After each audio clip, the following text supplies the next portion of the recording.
things started. Well, I hope I didn't make you feel too uncomfortable, Philip. Olivia, anything you can do to help my father, I'm all for it.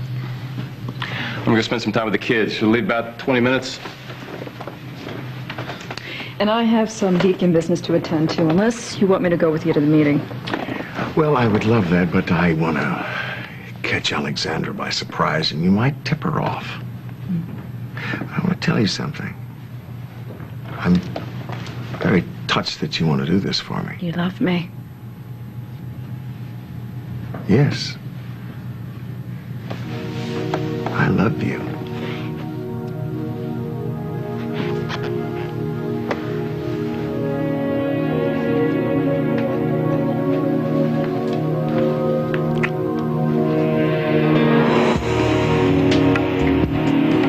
I was out the house when your furniture arrived today, Alexandra. Really? I'm surprised you weren't out spending Alan's money. Lloyd, go and check on the car, will you? What's going to happen when your power play fails today? What are you going to do with all that tasteless stuff? Burn it? Perhaps you should save it, have the tags out. You're going to need the money. You know, the question is, what are you going to do when Alan loses all his money, And how long is it going to last then? A few months? A few days? Or until you've maxed out his credit cards? I have my own credit cards, thank you. I also have half ownership of this hotel, and you've overstayed your welcome. Well, that's perfect timing then, because I'm leaving. Back to Paris. While at the mansion, Alan and I bask in the glow of your departure. Alan and Olivia. Somehow, I just don't see those names being linked for long. Yeah, well, they will be. And speaking of the wedding, you're uninvited. Well, thank you. But I don't think there's going to be a wedding, because I think in a few weeks, you will be history. You got that backwards, sweetheart. It's your days that are numbered. Trouble in Spaulding land. I couldn't help noticing your tete-a-tete with Alexandra earlier. You know Alexandra? Well, now, wait a minute. She's single and she's wealthy. Of course you'd know her. My attraction to Alexandra Spaulding runs much deeper than appreciation of her obvious charm. Sure it does, Edmund. As does your attraction to Alan. You enjoy ruling Springfield's little corner of the world, don't you? But now that Alexandra has come home, you're going to be knocked off your pedestal. Pity. No, the pity is she's not going to succeed. And once again, Edmund, you have hitched your wagon to the wrong gravy train. What? Alexandra may think that she's conquering the universe this morning, but she is in for a rude awakening. All right, will you at least sit down until everyone gets here? No, I won't, Philip. I don't want to give them the slightest indication that I am not fully capable. After your exertions last night with Olivia, who could possibly think that? You know, Philip, you should be less sarcastic and a little more appreciative of what Olivia did. Hello, boys. India. Philip. Alan, you both look as dashing as ever. Well, India. What are you doing here? Yes, you sent me your proxy. I have it right here. Yeah. I changed my mind. Under the circumstances, I decided it would be better to make this vote in person. I see. So Alexandra couldn't accuse me of coercing you, right? Smart thinking. I guess it never hurts to have another ally in the room. Allies? Is that how you think of me, Philip? I was speaking in the broadest, most general terms. Speaking in general terms about me? Oh, now I'm hurt, Philip. I would rather think that of all your ex-wives, you consider me unique. Well... How is Beth? You two headed for yet another round of bliss? No, actually, Beth and I are no longer involved. No? What a shame. Yes, I can see that it comes as rough news for you. Actually, it's for the best. Words I never thought I'd hear come out of your mouth. Mr. Spaulding. Oh, Philip. Yeah. Excuse me. Is this it? It's official. You can vote your shares. Excellent. Hello, India. Oh, it's wonderful to see you too, Alexandra. Alexandra, your loving brother in the flesh. Well, I expected that you might be here. I hadn't thought to see you looking quite so fit. Perhaps we should have a word alone. Yes, perhaps we should.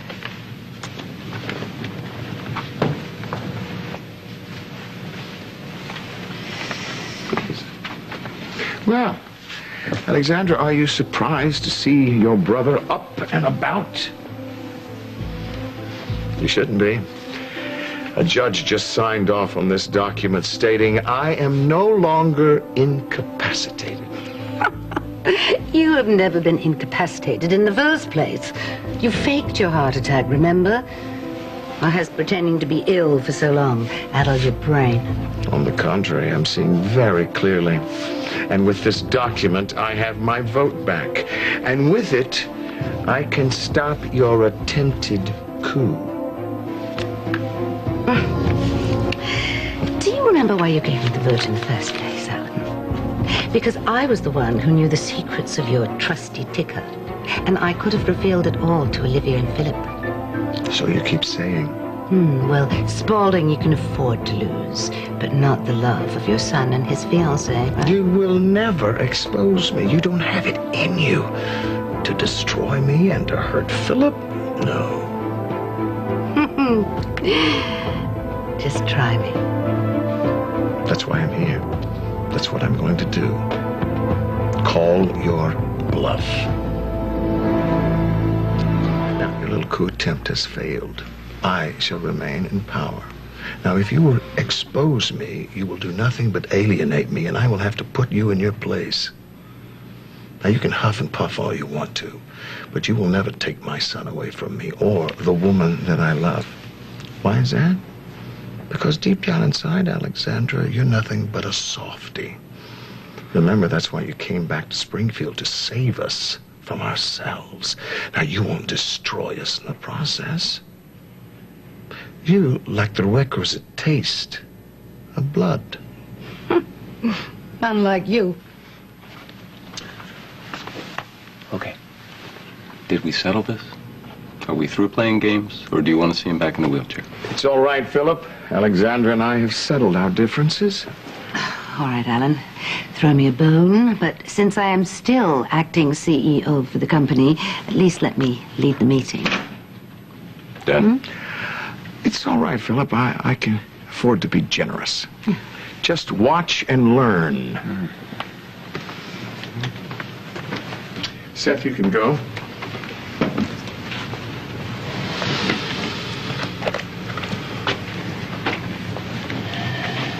Well, Alexandra, I think we can begin. Yes, well, it is a rather paltry turnout. Now, by proxy, the board has approved the minutes of the last meeting and the agenda for this one, so I think that we can begin. As you know, I initially came to Springfield to look after my ailing brother. But when I got here, what I found severely distressed me. Alan on his sickbed was as difficult as ever, and stupid, too. Being hoodwinked by the charms of a gold digger. Alexandra, you are out of order. Oh, no, Alan, you are out of order. And Philip, you're even more of a disappointment. You used to be so kind and tolerant. Whatever happened to that great guy who gave his ex-wives generous amounts of Spaulding stock to take care of them? That was the mark of a true gentleman. But you've become petty and cold. So cold, in fact, that you are trying to keep your own son away from his mother. Aunt Alexandra, you really might want to get all the facts before you make judgments. Yes, well, I just have one more thing to say to both of you. Philip, don't be stupid enough to give stock to people whom you've mistreated. And Alan, dear, you don't know me nearly as well as you think you do. Right, so we will now vote to see if Alan Spaulding remains the CEO of Spaulding Enterprises or if I will take his place. Per the corporate bylaws of this company, any family members, past or present, may vote, providing that they hold the requisite amount of votes. Now, Thanks to my generosity, a few more family members have finally gained that threshold. So, won't you all please join me in welcoming the latest voting members of the board, or as I fondly like to call them, the Ex-Wives Club.